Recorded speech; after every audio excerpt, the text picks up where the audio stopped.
I can only imagine what it must have been like to have owned this car when it was new. It feels like a car that a movie star owned. If you could afford to buy one in 1954, you had arrived.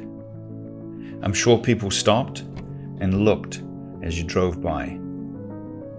Curved windshield, rocket ship taillights, vertical grille teeth, headlights hidden behind wire mesh. No exterior door handles to mess up the smooth lines.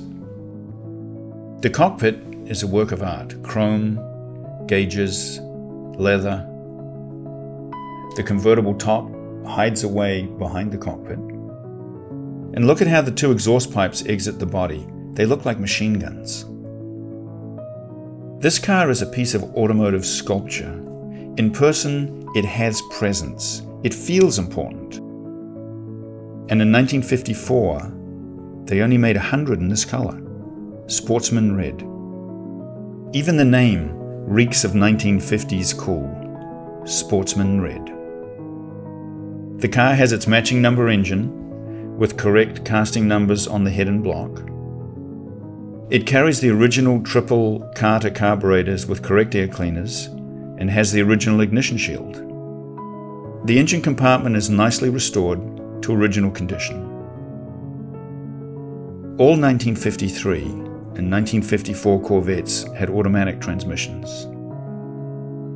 The interior is in lovely condition. The dashboard is well appointed with chrome gauges, a spread of buttons, and an AM/FM radio. The carpets are perfect. The sill plates are beautiful.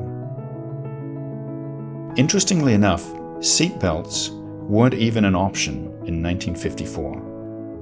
So the restorer has installed a pair of new but correct-looking seat belts. In the trunk are an original pair of side curtains, correct jack, and spare wheel cover.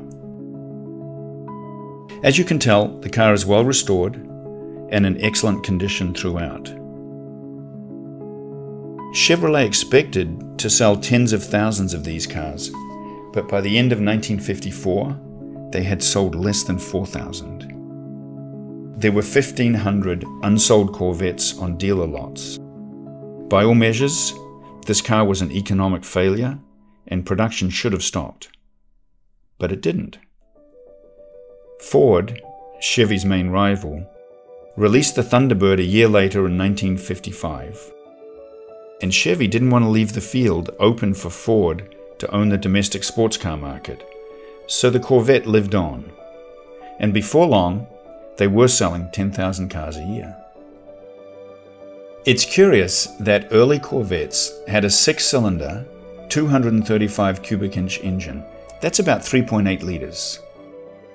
The sports car market in 1953 was dominated by the British and Germans, Jaguar, Aston Martin, and the Mercedes Gullwing.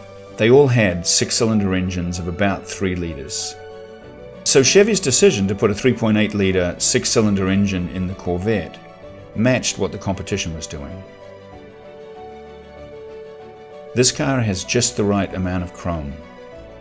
The interior has just the right mix of colors: cream dashboard, tan top, and red everywhere else.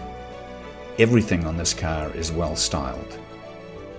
Sports cars are not only about going fast, it's about the way they make you feel. And today, 66 years later, it still does what it was designed to do.